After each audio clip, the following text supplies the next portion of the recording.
Welcome to 10 పద్ధతి పనులు of Mahatma Gandhi in 10 days series. ఈ ఫ్యాక్ట్ విన్నా కూడా మీ రక్తం మరకపోతే మీరు ఇండియనే కాదు. Gandhi himself wanted the enemies flag inside our national flag. 1921లో freedom fighter Pingali Venkayya design చేసిన ఫ్లాగ్ని గాంధీ అప్రూవ్ చేశారు.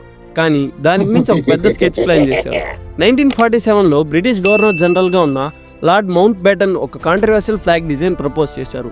ఇండియన్ ట్రై కలర్తో పాటు టాప్ లెఫ్ట్ కార్నర్లో బ్రిటిష్ యూనియన్ జాక్ ఉంటుందని. షాకింగ్గా ఉండవచ్చు, కానీ గాంధీ గారికి ఏడా నచ్చింది. ఆయన దాన్ని ఫ్రెండ్షిప్ సింబల్లా చూశారు.